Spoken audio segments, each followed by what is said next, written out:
का वायरस मौत बनकर मंडरा रहा है। पिछले 24 घंटे में नए केस का आंकड़ा 1 लाख के पार हो चला है। यानी जो पिछले साल नहीं हुआ, कोरोना के प्रचंड काल में नहीं हुआ, वो अब हो रहा है। लेकिन ये सिर्फ शुरुआत है, क्योंकि हम अब भी नहीं संभले तो बहुत मुश्किल हो जाएगी। ये रिपोर्ट देखिए और आने वाले खतरे को समझिए।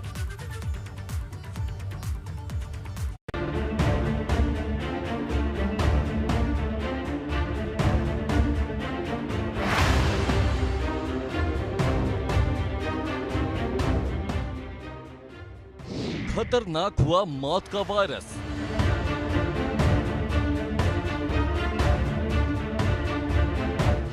पल पल बज रही है खतरे की घंटी।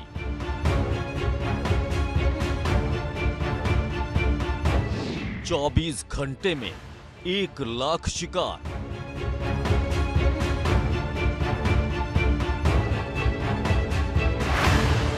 जिंदगी पर आपातकाल लगा है।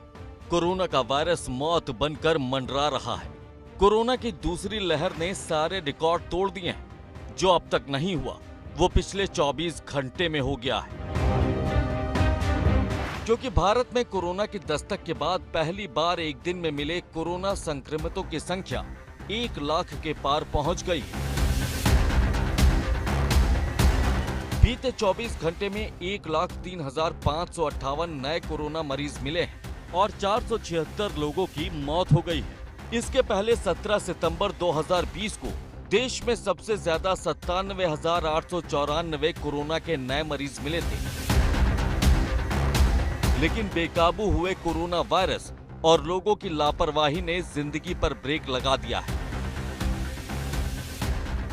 देश भर में कोरोना का संक्रमण लगातार बढ़ता जा रहा है। अगर बात करें तो बीते 24 घंटे में 1,03,000 से ऊपर मामले आए। इसके अलावा 477 लोगों की मौत हुई। वहीं अगर बात करें तो लगातार जो संक्रमण की दर है वो काफ़ी तेज है और डॉक्टर्स भी कह रहे हैं कि एहतियात बरता जाए, अभी किसी भी तरीके से लापरवाही ना की जाए। क्योंकि अगर बात करें देश भर में अब तक 7,91 लाख से ऊपर लोगों का वैक्सीनेशन किया जा सकता है, लेकिन इसके बावजूद लगातार जो केसेस है उसमें कमी नहीं देखी जा रही है। जो सेकेंड पीक ये चल रही है, इसमें लगातार कोरोना का जो संक्रमण है वो काफ़ी तेज़ी से फैल रहा है और काफ़ी ज़्यादा लोगों को संक्रमित कर रहा है। डॉक्टर भी अब तमाम तरीके से यही कह रहे हैं कि एहतियात उपाय करें, मास्क लगा के रखें, सोशल डिस्टेंसिंग बरकरार रखें और इसके साथ साथ सैनिटाइजर का लगातार इस्तेमाल करते रहें। पिछले अगर 2-3 दिनों में बात करें तो 90,000 से ऊपर ही मामले आ रहे हैं और आज 1 लाख के ऊपर मामले आए हैं। ऐसे में एहतियात बरतने की सख्त जरूरत है और डॉक्टर भी लगातार एहतियात बरतने के लिए कह रहे हैं।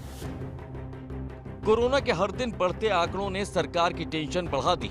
सबसे ज्यादा डर वुहान बनते महाराष्ट्र को लेकर लग रहा है। देश में कोरोना के 50% मामले महाराष्ट्र में ही सामने आ रहे हैं। वहीं पंजाब, गुजरात, मध्य प्रदेश, तमिलनाडु, उत्तर प्रदेश, छत्तीसगढ़ जैसे राज्य भी कोरोना से त्राहिमाम कर रहे हैं। और कोरोना के बढ़ते मामलों को देख महाराष्ट्र में वीकेंड लॉकडाउन लगा दिया गया है। मध्य प्रदेश और छत्तीसगढ़ में वाहनों के आवागमन पर रोक लगा दी गई। गुजरात में 9वीं तक के स्कूल बंद हैं। जम्मू कश्मीर में स्कूल बंद करने के निर्देश दिए गए। बिहार में स्कूल, कॉलेज और कोचिंग संस्थान बंद कर दिए गए। यूपी में 8वीं तक के सभी स्कूल बंद हैं। कर्नाटक में स्विमिंग पूल बंद है। वहीं उत्तर प्रदेश में कोरोना का बढ़ता आंकड़ा खतरे की घंटी बजा रहा है।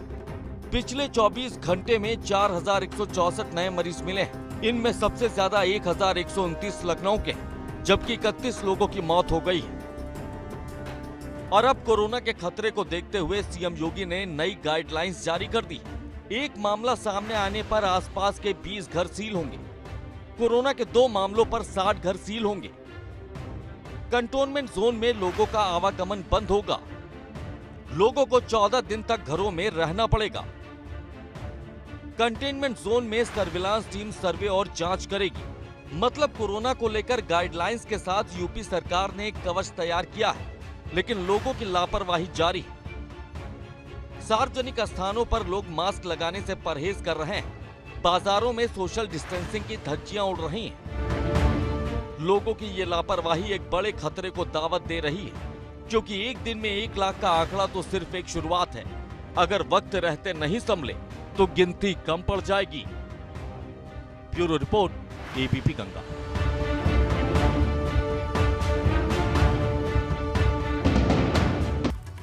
खुलेआम सोशल डिस्टेंसिंग की धज्जियां उड़ रही हैं। लाख हिदायत के बाद भी लोग मानने को तैयार नहीं हैं और अब लोगों की इसी लापरवाही को देख प्रशासन सख्त हो गया है और लॉकडाउन से पहले टोकन सिस्टम शुरू कर दिया है। मतलब मॉल्स, होटल, रेस्टोरेंट और भीड़ वाली जगहों में टोकन के जरिए एंट्री होगी और जो नियम तोड़ेगा उस पर कड़ी कार्रवाई होगी।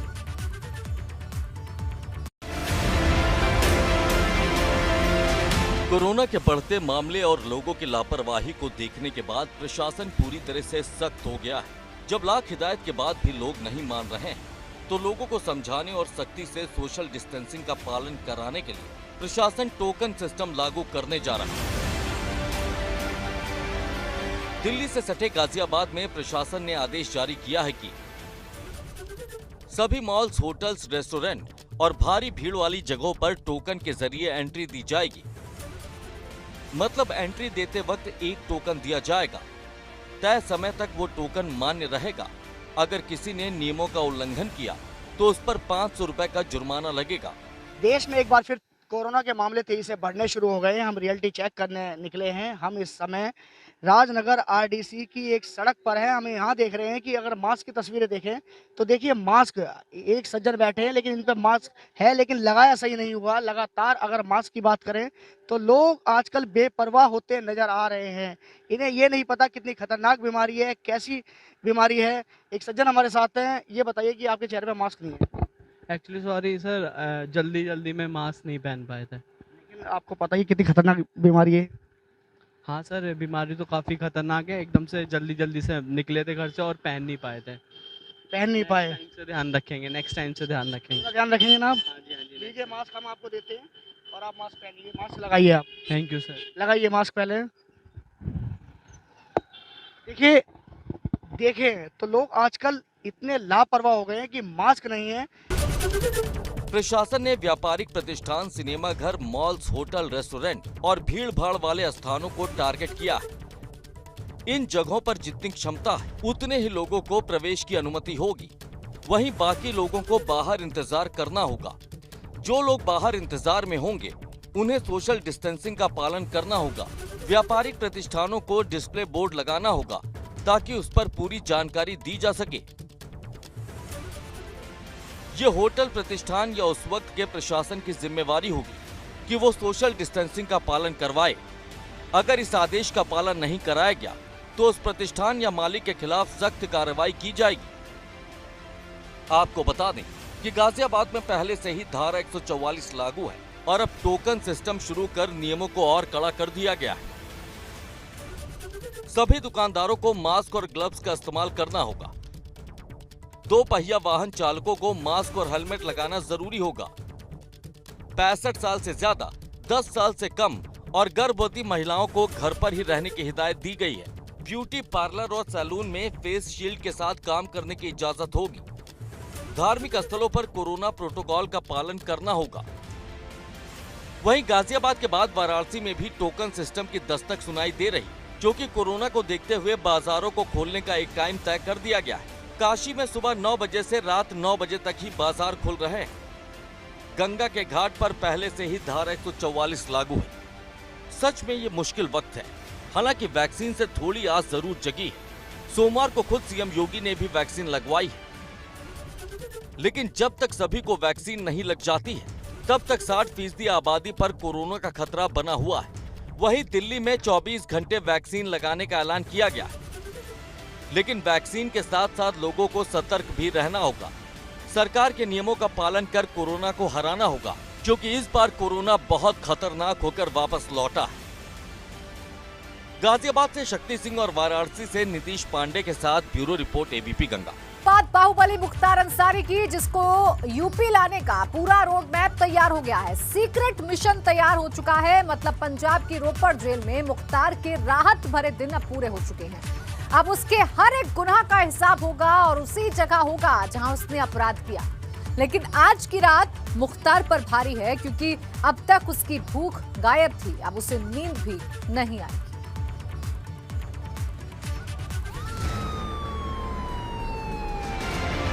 मुख्तार की वापसी का काउंटडाउन शुरू। रोपड़ से बांदा तक रोड मैप तैयार। यूपी में होगा मुख्तार के हर गुनाह का हिसाब। आज की रात मुख्तार को नींद नहीं आएगी।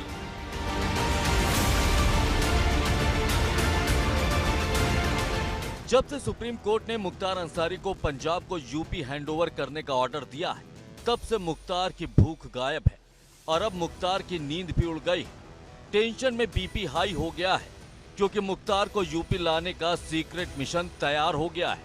मुख्तार अंसारी भी वर्तमान में पंजाब जेल में निरुद्ध है तथा पिछले कई माह से उत्तर प्रदेश में विभिन्न तिथियों पे जो न्यायिक प्रक्रिया है आने से बचने के लिए तरह तरह के हथकंडे इस्तेमाल करता रहा है, परंतु यूपी सरकार द्वारा माननीय सर्वोच्च न्यायालय में प्रबल पैरवी कर मुख्तार अंसारी को पंजाब से यूपी लाने का आदेश प्राप्त किया गया है।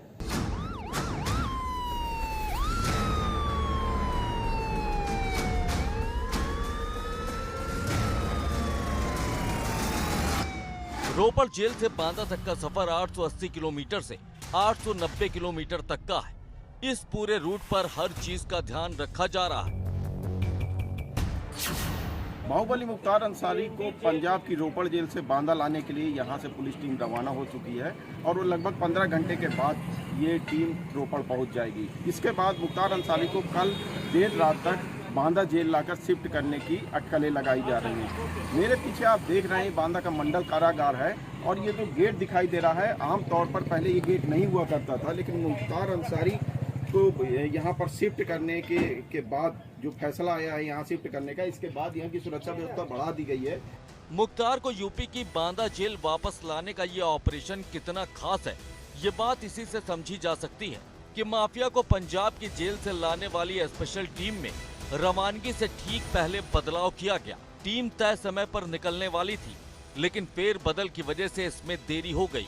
मुख्तार को लेकर न सिर्फ बांदा बल्कि वाराणसी में भी हलचल तेज हो गई है। वाराणसी के शिवपुर थाने में बाहुबली मुख्तार अंसारी के नाम पर 50 लाख रुपए की गुंडा टैक्स मांगने के साथ जबरन जमीन कब्जा करने का मामला सामने आया है। शिवपुर पुलिस ने 8 लोगों के खिलाफ मामला दर्ज किया है और अब इस मामले की जांच की जा रही है। अब देखना यह होगा कि जिनके खिलाफ मामला दर्ज है क्या वो मुख्तार के करीबी हैं, क्या उनका मुख्तार से कोई संबंध है। इन सारे मामलों को, इन सारे बिंदुओं को पुलिस आगे रखकर मामले की जांच कर रही है।